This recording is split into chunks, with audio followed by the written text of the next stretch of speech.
Welcome to Comfort TV, the channel news, bringing you verified and balanced news from Nigeria and around the world. I am Faith Kevin. Thanks for joining us again this evening. In the headlines, Nigeria's Security Council ambition tops agenda as Shettima meets Guterres. Enugu Governor Mba set to dump PDP for APC. President Tinubu's 464 billion naira legacy project in Southeast gets 50% funding boost. Court gives NMA 8 days to confirm Mazi Nnamdi Kanu's health status. Ex-Oyo Governor Ladoja crowned 44th Olubadan. Kebe local government chairman dies in Sokoto. And business news, top bank set to close as major sales confirmed. Taj Bank meets CBN recapitalization target. On the foreign scene, digital ID to become mandatory for work in UK as government targets illegal migration. Still on the foreign scene, Russia signs $25 billion deal to build 4 nuclear power plants in southern Iran. On sports, Toby Amusan becomes Nigeria's highest-ranked athlete. Still on sports, Super Eagles to face Colombia in November friendly. Now the news. Vice President Kashim Shettima has met with the UN Secretary-General Antonio Guterres at the UN headquarters, New York, to discuss key issues, including Nigeria's quest for a permanent seat on the UN Security Council. The meeting was on the sidelines of the ongoing 80th United Nations General Assembly, UNGA, where Vice President Shettima had presented the Nigeria's national statement on behalf of President Bola Ahmed Tinubu. During the meeting, the Vice President emphasized the need for the UN to support Nigeria even more, highlighting that the country is aspiring to become a permanent member of the UN Security Council. The two leaders also held bilateral discussions focusing on achieving the Sustainable Development Goals, SDGs, climate change, collaborations to strengthen democracy in Nigeria and the African region. Briefing newsmen shortly after the Minister of Foreign Affairs, Yusuf Tagar, disclosed that the UN has a very strong presence in Nigeria, with many of its agencies domiciled in the country. The minister said that the UN Secretary-General commended the Vice President for emphasizing Nigeria's need for a permanent position on the UN Security Council. Also, the Minister of Communications, Innovation and Digital Economy, Dr. Bosun Tijani, said the Nigerian delegation had a very cordial engagement with the UN Secretary-General. He highlighted Guterres' comments on artificial intelligence and his hope and expectation that Nigeria will continue to play a significant role in that field. On his part, the Minister of State for Humanitarian Affairs and Poverty Reduction, Dr. Yusuf Sununu, said that the UN Secretary-General assured Nigerians of continued support to improve the minister's capacity, authenticate its national social register, and secure more funding for intervention and for poverty reduction activities. Enugu State Governor Peter Mba is on the verge of leaving the People's Democratic Party (PDP) for the ruling All Progressives Congress (APC). Barring any last-minute changes, Mba's defection, which insiders say is now at an advanced stage, will further reduce PDP's control to just 9 states. These include Adamawa, Bauchi, Bayelsa, Osun, Oyo Plateau, Rivers, Taraba, and Zamfara, with Rivers already under APC's influence. Through former Governor Yesum Wike, a PDP member serving in the APC-led federal government. The APC, meanwhile, will extend its control to 24 states nationwide, with only Abia, Anambra, and Kano remaining under other opposition parties. Sources revealed that Governor Mba has held extensive consultations with political allies and stakeholders, both in Enugu and Abuja, in recent weeks over his planned defection. Former governors Chimaroke Nnamani and Sullivan Chime, along with former Senate President Ken Nnamani, all now key APC stalwarts, are said to have played pivotal roles in persuading him to switch allegiance. According to insiders, the final round of consultations is expected to conclude this week, after which Mba and his team will announce a formal date for his defection. The governor reportedly cited 2 main reasons for his planned departure. First, he expressed frustration with the PDP's persistent internal crisis, which he believes poses a significant threat to anyone hoping to contest the 2027 elections under the party's platform. Second, he lamented what he sees as the marginalization of the Southeast within the PDP's leadership structure. When contacted, Governor Mba's spokesman Uche Anichukwu confirmed that consultations were ongoing but said he was unaware of a final decision to leave the PDP. The Minister of Works, Senator David Umahi, has disclosed that President Bola Ahmed Tinubu's legacy in the Southeast has received a 50% funding boost. The project, a 123-kilometer stretch, is valued at 464 billion naira. Senator Umahi spoke during his inspection visit to the descoped sections of the Enugu-Onitsha dual carriageway in Enugu State. He said the project has already received 30% payment with an additional 20% recently approved. The minister pledged that with sustained support for the administration, the region would witness massive infrastructural transformation, including the Second Niger Bridge and other major road corridors.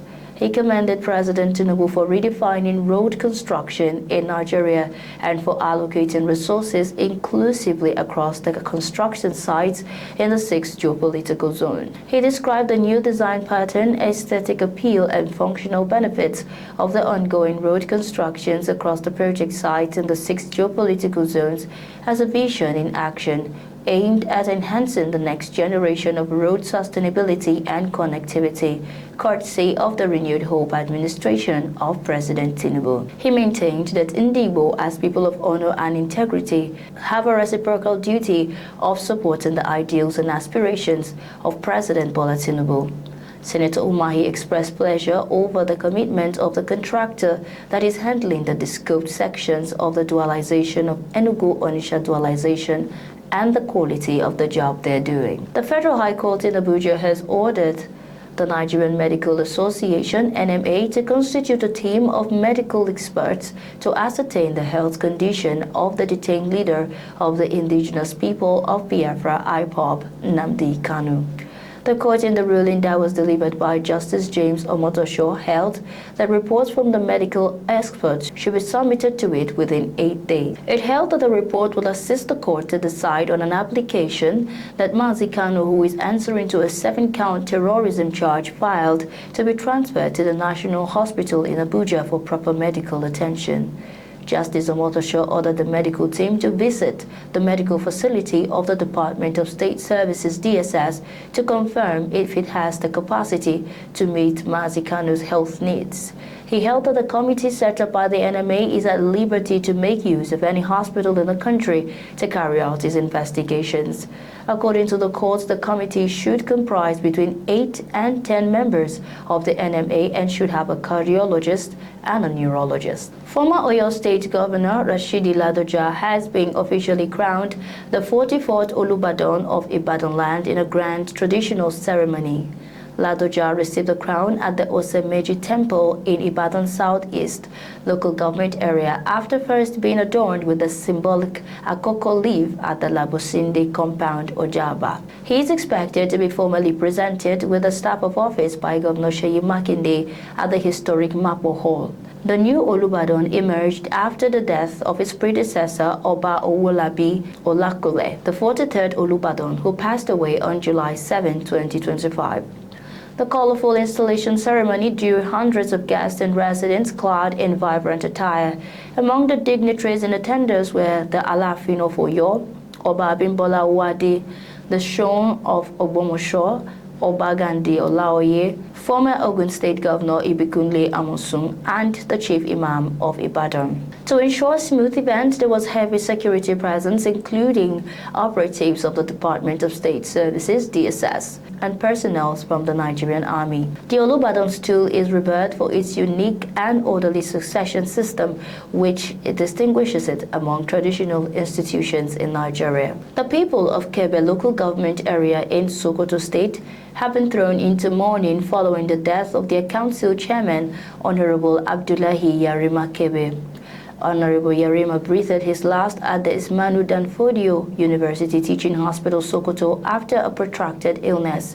His passing marks the end of a political career devoted to grassroots leadership and community service. Family sources confirmed that the late chairman is survived by his wife, children, and many grandchildren. He was described as a committed public servant who dedicated his life to the development of Kebbi and the well-being of his people. ComfortTV.channel's news returns shortly with business, foreign, and sports news.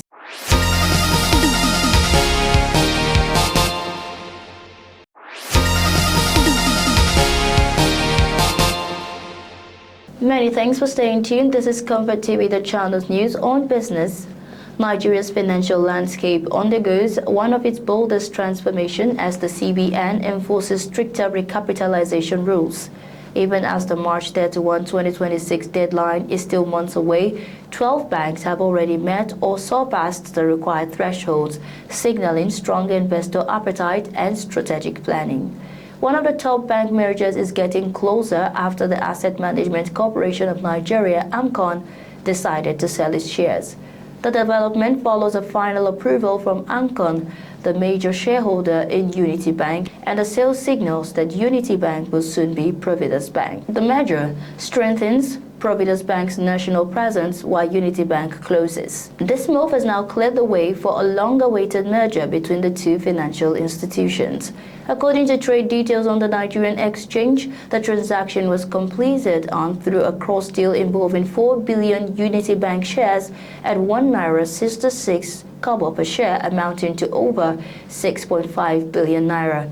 The acquisition marks a critical milestone in Providus Bank's strategy to expand its footprint and digital banking reach. If approved, Unity Bank's assets, liabilities, intellectual property, and ongoing legal matters will be transferred to Providus Bank, and Unity Bank will be dissolved, leaving Providus as the surviving entity.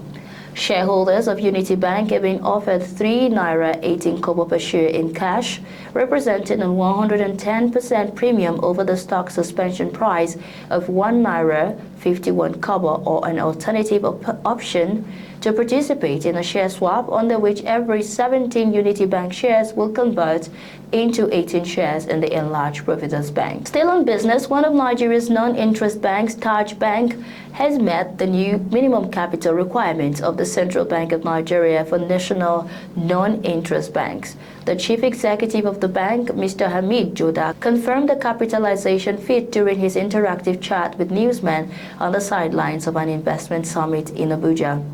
This means Taj Bank has joined the others who have already met or exceeded the CBN's revised capital thresholds scheduled for enforcement from March 2026.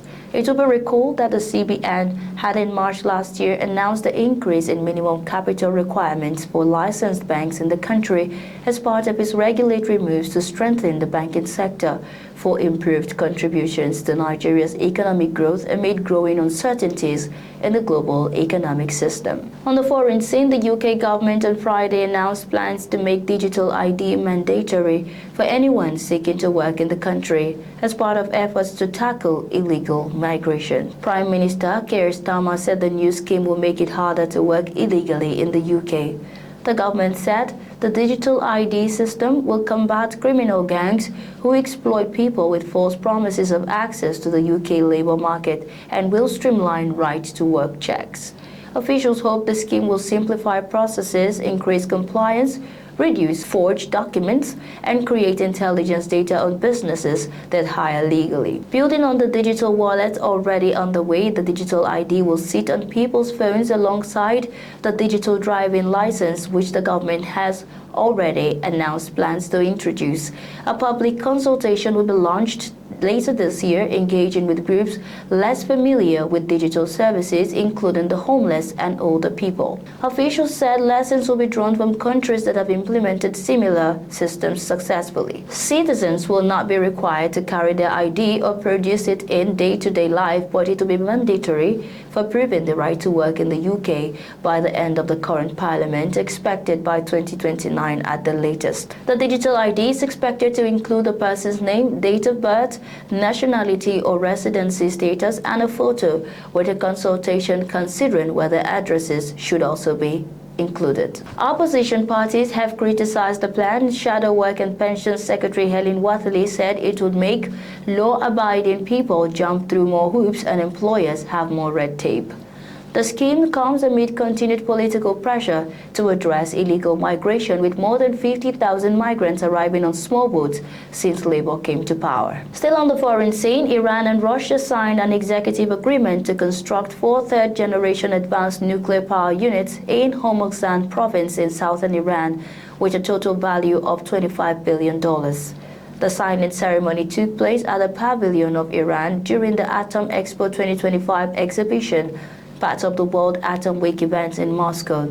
According to the agreement, each of the 4 new nuclear units will have a capacity of 1,255 megawatts, totaling 5,020 megawatts of planned electricity generation.